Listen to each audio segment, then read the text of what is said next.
Hi అండి. మేము టేక్‌లో ఉన్న వెంకన్నబాబు టెంపుల్‌కి అయితే వెళ్ళాము. అక్క వాళ్ళ అబ్బాయి మొక్కు అయితే తీర్చుకోవడానికి. మేము వెళ్ళేసరికి అయితే అందరూ అయితే వస్తారు. మా కోసమే వెయిట్ చేస్తున్నారు.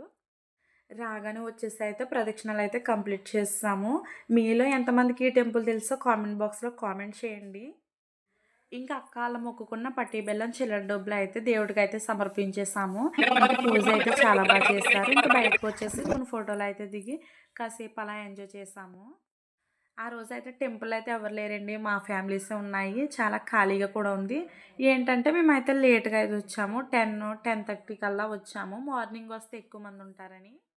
ఇదొచ్చేసి అయితే పాత టెంపుల్ అంట. కొత్త టెంపుల్ కూడా కట్టారంట టేక్‌లోనే. నేనైతే ఎప్పుడు ఎళ్ళలేదు. ఈసారి ఎళ్ళినప్పుడైతే వీడియో అయితే తీస్తాను. టెంపుల్ అయితే చాలా బాగుంది. ఇది చాలా సంవత్సరాల కిందటదంట. ఇక్కడ ఏ కోరికైనా నెరవేరుతుందంట.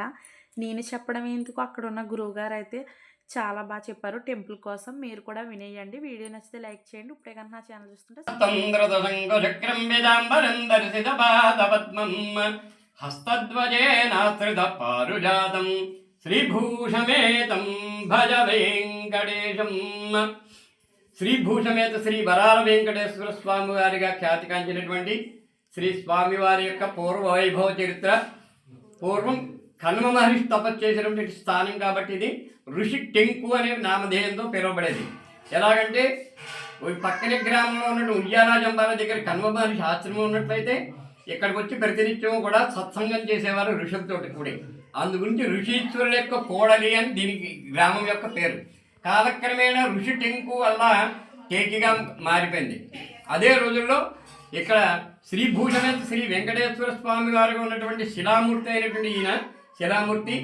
ఈ పక్కనే దారిమూర్తిగా ఈ ఎర్రచంద్రమూర్తి వెంకటేశ్వర స్వామి వారు లోపలికి వారు ఆ స్వామిని చూపిస్తాను. ఇప్పుడు మండలంగా వెంకటేశ్వర స్వామి వారు ఉన్నారు. ఆ స్వామి వారితో పాటు 10 సుబ్బారాయుడి విగ్రహాలతో అన్నీ కూడా దారు రూపంలో మనకి కపిలేశ్వరం భద్రయ్య గారి రేవులో ఉన్నట్లుగా స్వామివారి స్వప్నంలో చెప్పడం, ఆ చెప్పిన శిక్షణాలను బట్టి స్వామివారిని వెతుక్కుంటూ ఈ ఊరి వారు టేకి, మాతర, కపిలేశ్వరం, కోరిమిల్లి గ్రామస్తులు, ఈ వాకిచెప్ప గ్రామస్తులు స్వామివారిని వెతుక్కుంటూ ఆ దుబ్బులంకలో గోదావరిలో వెతకగా నాగలి మూకు తిరగినటువంటి పెద్ద మాను ఒకటి దొరకడం, ఆ మానుని జాగ్రత్తగా బద్దలుకొట్టి చూసినట్లయితే అందులో 10 సుబ్బారాయుడు విగ్రహాలతోటి వెంకటేశ్వర స్వామివారి ఎర్రచందనమూర్తి లభ్యమైంది.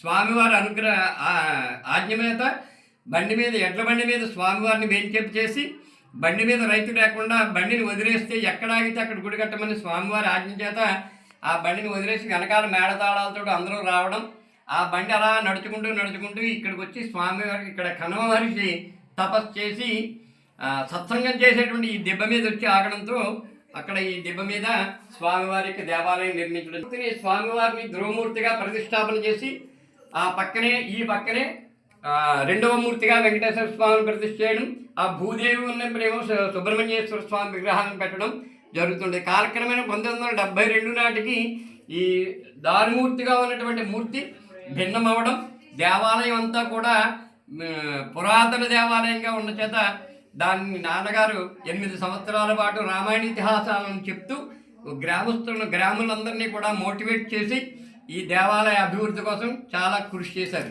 ఆ కృషి చేసినప్పుడు దేవాలయాన్ని ఏ విధంగానూ భిన్నం చేయకుండా దీనిపైన పాలరాలను అతికించడం, అందంగా సుందరంగా తయారు చేసినటువంటిది 1972-74 ప్రాంతంలో. కాలక్రమేణా ఈ ఉత్సవమూర్తిని శ్రీభూదేవుని 1972లో దారుమూర్తి భిన్నమైన కారణంగా శ్రీభూదేవుని స్థాపన చేసి స్వామివారికి జీవకళలన్నింటినీ ఇవ్వడం చేత స్వామివారికి వైభవం. ఆ భిన్నమైనటువంటి మూర్తిని నదీపాతం చేయకుండా పక్కనే పెట్టి ఇప్పటికీ కూడా ఆరాధన చేయడం జరుగుతుంది. దాన్ని కూడా చూపిస్తాను ఒకసారి బ్రేక్ అండి.